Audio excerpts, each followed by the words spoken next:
नमस्कार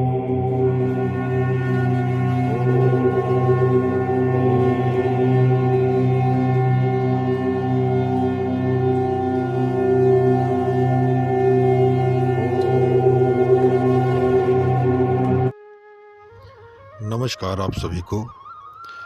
आज का जो प्रयोग है, ये जो मरही माता का पहला खंड के जो 8 मंत्र थे जो मैंने आपको बताया था देने के लिए, उसी में से ये जो है 5वां जो है मंत्र है, जो आज मैं आपको बताने जाऊंगा, जिसकी जानकारी आपको पूरी दूंगा। इसका प्रयोग कैसे करना है और किन किन चीज़ों में इसका प्रयोग लिया जाता है।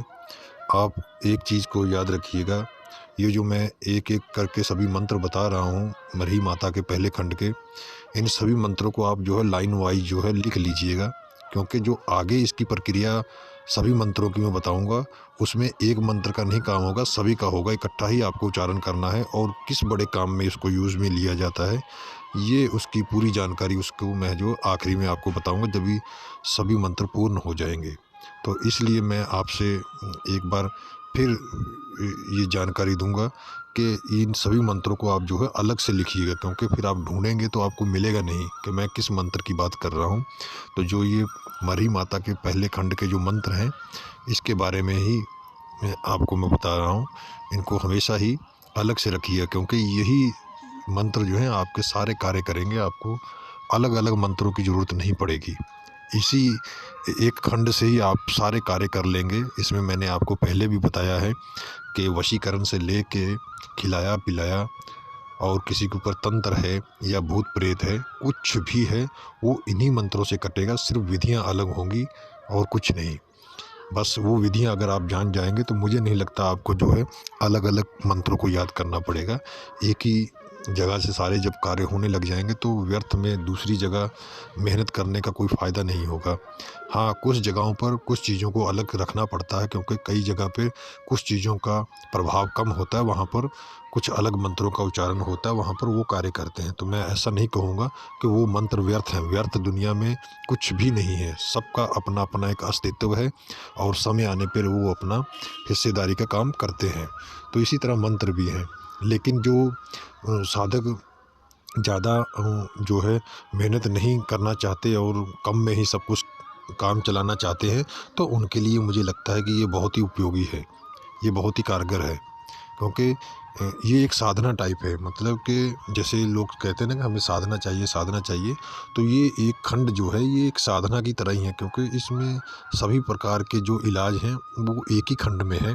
सिर्फ उनको समझना बारीकी से बहुत ज़रूरी है। अगर आप इन चीज़ों को समझ गए बारीकी से, तो आप समझ लीजिए कि आपको कुछ भी करने की ज़रूरत नहीं पड़ेगी। जो बड़े साधक और आगे बढ़ना चाहते तो उनके लिए तो फिर उनकी कामनाएं तो फिर एक साधना के बाद दूसरी उठेगी, तो उसको भी कर लिया जाए, तो ये कामनाएं हमारी कभी भी ख़त्म नहीं होती हैं।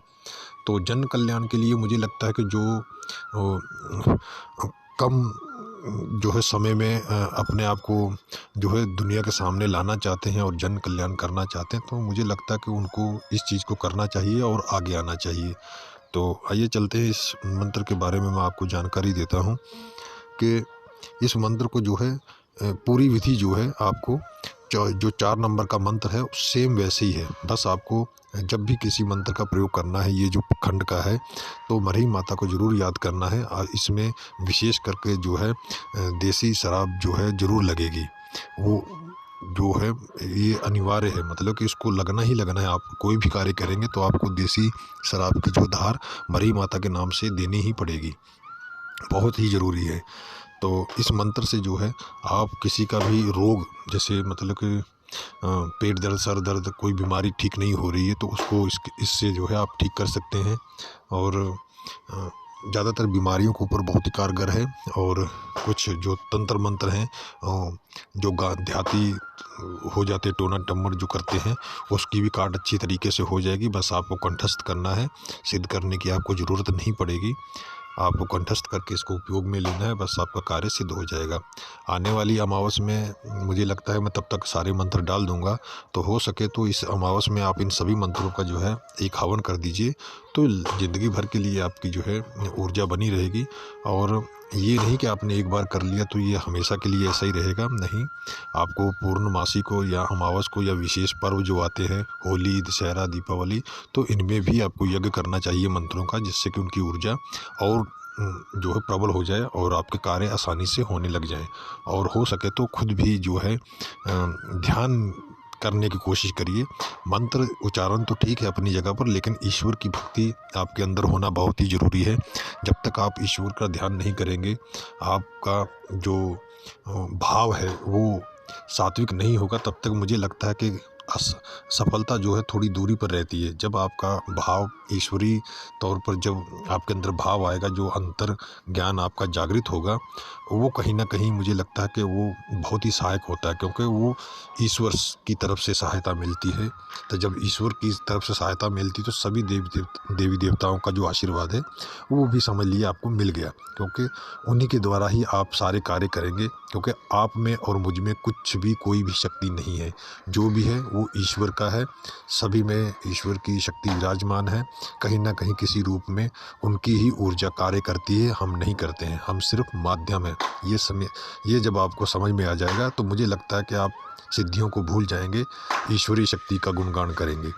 तो आशा करता हूँ कि मेरी इस जानकारी के साथ आपको लाभ मिले और लोगों का जन कल्याण करिए। जो पीड़ित हैं उनका इलाज करिए, जिनको कर्म फल दंड मिला हुआ, जिन्होंने दुष्कर्म किए हुए हैं, उनको तो दंड मिलना चाहिए और मिलता रहेगा हमेशा। तो अगर ऐसे आदमी आपके पास आते हैं तो अगर ईश्वर की कृपा से आपको वो ज्ञान मिल जाता है कि कैसे कर्म फल को देखना, कि ये जो दंड मिला है ये कर्म फल है या ये नाजायज़ है, तो मुझे लगता कहीं ना कहीं सहायता मिलेगी आपको भी जानने की कि ये क्यों नहीं ठीक हो रहा है। कहीं ना कहीं एक कारण होता है ठीक ना होने का, जो दंड होता है, ईश्वरीय दंड होता है, वो होता है, तो उसको कोई भी काट नहीं सकता, कोई भी शक्ति, कोई भी तंत्र मंत्र, कोई भी देवी देवता नहीं काट सकता, क्योंकि वो ईश्वर की तरफ से है और वो कर्म फल है। तो कर्म तो कोई भी नहीं काट पाएगा, ये तो सृष्टि का नियम है। तो वो जब आप जान जाएंगे तो कहीं ना कहीं आपको जो है असलियत सामने आपके आ जाएगी कि असलियत में होता क्या है। तो फिर और आगे चर्चा करेंगे, अगले बार जो वीडियो आएगी उसमें कुछ और चीज़ें बताऊंगा।